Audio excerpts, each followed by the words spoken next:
Guys, welcome back to my YouTube channel. Hope you all are doing great. Today going to look pathogenesis of AIDS. Last class में हम लोग HIV का structure देखे थे, उसका structure कैसा होता है. इस क्लास में हम लोग देखेंगे पार्थोजेनेसिस ऑफ एड्स. तो चलिए वीडियो में आगे बढ़ते हैं. Let's get started. Pathogenesis of AIDS. Pathogenesis का मतलब क्या होता है? पार्थो मतलब बीमारी, जेनेसिस मतलब कैसे इंक्रीज करता है. ओके, हमारे बॉडी में कैसे आगे बढ़ती है, कैसे अपना एक भयानक रूप धारण करती है. Clear? This is a pathogenesis. Start करते हैं. रेट्रोवायरस. यह वह रेट्रोवायरस है जो एड्स को कॉज कर रहा है. इसका हमें स्ट्रक्चर पढ़ाया था. आई होप आपको याद हो. नहीं याद है तो एक बार मैं फिर से वो स्ट्रक्चर आपको रिमेंबर के लिए दिखाती हूँ. ये रहा स्ट्रक्चर. आई होप आपको याद होगा, मैंने लास्ट वीडियो में बताया था. तो चलिए फिर से हम जाते हैं पिछले पार्ट्स अपने पॉइंट पे. पार्थोजेनेसिस ऑफ एड्स. मैं बहुत सारी यहाँ पे ड्रॉ नहीं बनाई हूँ, जो काम का है वो देखेंगे. और रेट्रोवायरस है, ये सबसे पहले बॉडी के अंदर इफेक्ट करता है, कॉज करता है एंड बॉडी के अंदर आएगा. बॉडी के अंदर आके सबसे पहले सेल में जाता है, दैट इज़ माइक्रोफेज. सबसे पहले कौन सा सेल में जाता है? माइक्रोफेज सेल में जाता है. Got it? ये बहुत ज़्यादा इंपॉर्टेंट क्वेश्चन है. क्वेश्चन ये है, जो रेट्रोवायरस है वह बॉडी में आने के बाद सबसे पहले कहाँ जाता है, किस सेल में जाता है? तो आंसर क्या होगा? माइक्रोफेज में. VVI questions. ये फर्स्ट पॉइंट आप याद रखिएगा. ओके, ये क्वेश्चन 1000 बार पूछा जा चुका है. अब देखेंगे ये कैसे काम करता है, क्या होता है. जैसे रेट्रोवायरस है, जो सेल है इसके मेम्ब्रेन के कांटेक्ट में आएगा.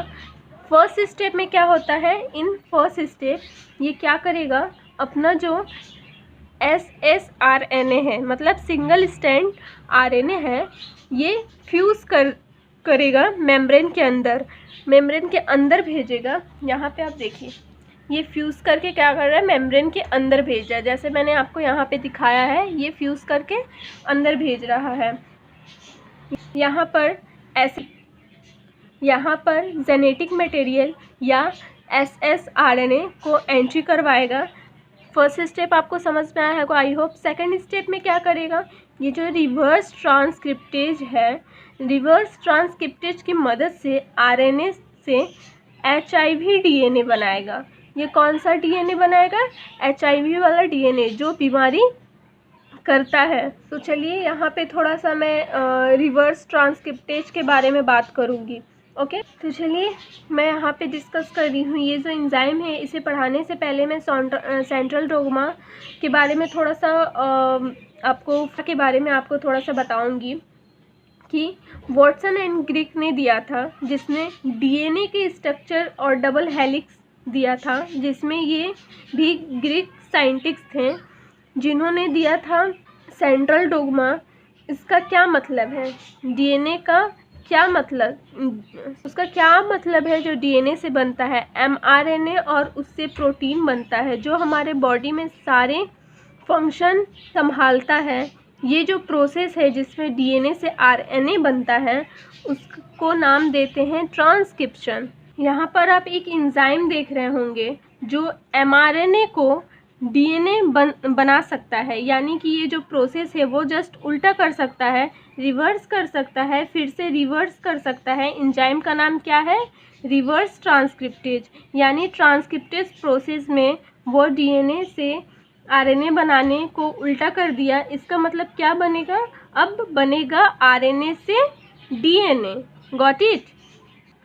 यही चीज़ यहाँ पर बताया गया है कि रिवर्स ट्रांसक्रिप्टेड प्रोसेस को उल्टा कर दिया है, RNA से DNA बन रहा है. ये हुआ सेकंड स्टेप. आई होप आपको समझ में आया होगा. थर्ड स्टेप में चलते हैं. थर्ड स्टेप क्या होता है? थर्ड स्टेप हम यहाँ से स्टार्ट करेंगे. ये जो DNA है, ये जो न्यूक्लियस है, ठीक है, ये जो DNA है वो माइक्रोफेज का न्यूक्लियस था. इसके अंदर एंट्री हुई, उसके अंदर एंट्री हुई. उसके बाद हम जो ये ब्लैक कलर का देख रहे हैं, ये ह्यूमन का नॉर्मल DNA है. ठीक है, ये ह्यूमन का नॉर्मल DNA है जो उसी के सेल में प्रेजेंट रहता है. यहाँ पे देखिए, ये वाला ये जो वायरल डीएनए है, इनसे इनकॉर्पोरेटर वर्ड लिखा है, की जुड़ना, कंबाइन होना, ठीक है, इंटीग्रेट होना, ओके। और ये जो डीएनए आप देख रहे हैं, यहाँ ब्लैक है और यहाँ पे ब्लू है, यहाँ पे 2 डीएनए को इंटीग्रेट किया गया है, जोड़ा गया है। ये वाला पोर्शन, ये वाला जो पोर्शन आप देख रहे हैं, वेट,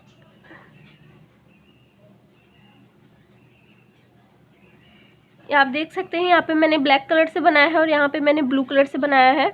ये जो पोर्शन बना लेता है, कॉम्बाइन हो जाता है, दिस इज HIV डीएनए। ये कौन सा वाला डीएनए है? HIV वाला डीएनए है, ओके।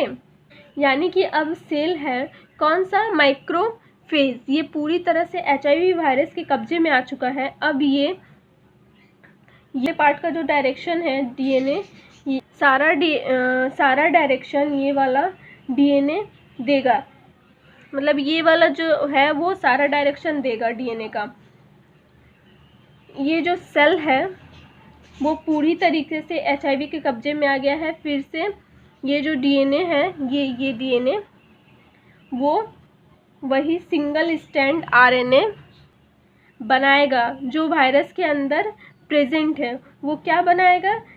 SSHIV RNA। ऊपर में देखिए, यहाँ पे मैंने लोकेटेड किया है, गॉट इट। ये भी VVI, ये भी बहुत मोस्ट इम्पॉर्टेंट है, इसे भी याद रखिएगा। इसलिए इसे बोला गया है HIV फैक्ट्री, गॉट इट। अगला मोस्ट इम्पॉर्टेंट क्वेश्चन क्या है कि सेल HIV फैक्ट्री किस तरह वर्क करता है?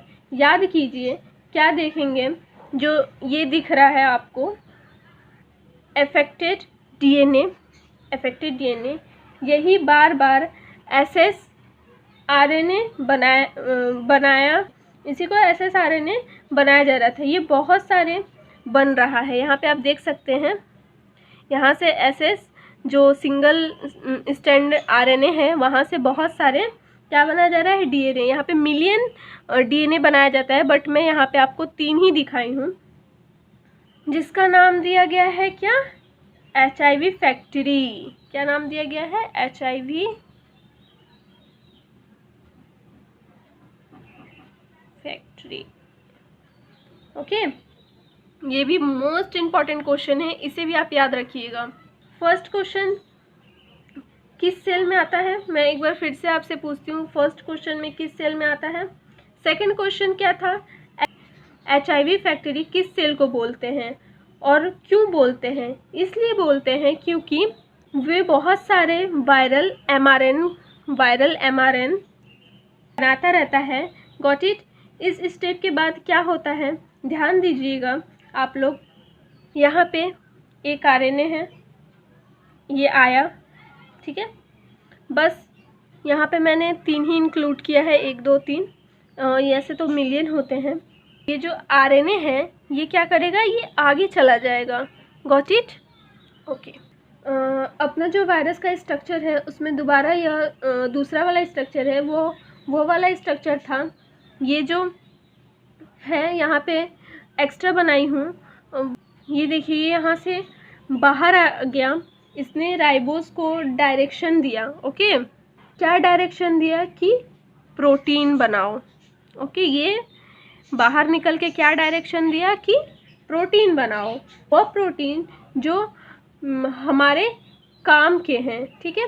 ध्यान देना, जो न्यूक्लियोकैप्सिड जब मैं बताई थी उसमें प्रोटीन थे, ठीक है। इसके लिए भी तो प्रोटीन चाहिए, तो वो जो वायरस के लिए प्रोटीन है वो ये राइबोसोम कर देगा। क्यों? क्योंकि अब यह पूरा सेल कब्जे में आ चुका है वायरस के, गॉट इट। ये प्रोटीन बनाया गया और यह RNA, ठीक है, ये पहले ही बन चुका था। ये जो प्रोटीन है ये दोनों कंबाइन होके, देख रहे हैं यहाँ पे, दोबारा इसके अंदर आ जाएगा, ठीक है, देख रहे हैं। या ये सेम पहले वाला मॉलिक्यूल बन जाएगा, जैसे कि वो पहले इन्फेक्शन वाला वायरस देता था, उसके बाद तो इन्फेक्टेड अदर सेल, इसके बाद यहाँ के, उसके बाद हम लोग आ जाएंगे यहाँ पे। ओके, आई होप आपको ये स्ट्रक्चर जितना मैंने समझाया वो समझ में आया होगा। यहाँ पे क्या लिखा है, टू इन्फेक्टेड अदर सेल। इसके बाद यहाँ पे माइक्रोफेज, भी यहाँ पे माइक्रोफेज बनते हैं, वहाँ एकदम इन्फेक्टेड हो जाते हैं, मैक्सिमम इन्फेक्टेड हो जाते हैं। इसके आगे क्या होता है, जब वो माइक्रोफेज सेटिस्फाइड अमाउंट इन्फेक्ट कर लेते हैं, उसके बाद जाएगा हेल्पर टी सेल के पास। कहाँ जाएगा, हेल्पर टी सेल के बाद। अगेन मोस्ट इम्पॉर्टेंट क्वेश्चन आ गया आपके पास, इस पे भी आप ध्यान दीजिएगा। ये कौन सा सेल है, इन्फेक्टेड सेल है। ओके, माइक्रोफेज के बाद आंसर क्या है, हाइपर टी सेल। पहले मैं बताई थी वहाँ पे माइक्रोफेज, लेकिन इससे भी इम्पॉर्टेंट क्या आ गया, हाइपर टी सेल। तो हाइपर टी सेल याद रखिएगा, इसे कभी भूलिएगा मत, ठीक है। ये मैंने जितने स्ट्रक्चर बनाया है, और यहाँ पे हाइपर टी सेल, ये भूलने वाली कोई वर्ड ही नहीं है। सिर्फ टी सेल याद करने से नहीं चलेगा, आपको ये पूरा याद करना पड़ेगा, helper T cell. Helper T cell का फंक्शन क्या है, ये हेल्पर मदद मांगने जाते हैं किलर सेल, बी सेल सबके पास। अगर यही नहीं बचेगा तो बॉडी में मांगने कौन जाएगा, अगर मदद मांगने नहीं जाएगा तो पता नहीं चलेगा कि बॉडी में क्या खराबी चल रही है, और वह मदद के लिए आ भी नहीं पाएगा, और तब तक यह वायरस पूरा बॉडी में फैल जाएगा। यह ट्रिक लगाता है ये, ओके, बेल का, कि ये जानबूझ के इन्फेक्ट करता है। Got it. एक मैं आपको और मोस्ट इम्पॉर्टेंट बात बता देती हूँ, जो सिलेबस में तो नहीं है, फिर भी मैं इसे अटैच की हूँ आपको समझाने के लिए, नॉलेज के लिए, आपको कहीं काम आ सकता है। जब हेल्पर टी सेल जब hyper T cell below 400 millimetre cubic centimetre चला जाता है, तो एक स्टेज आ जाती है, और वो चालू कर देती है कि अब ये इन्फेक्शन नहीं रहा, अब ये एड्स डिजीज़ बन चुका है।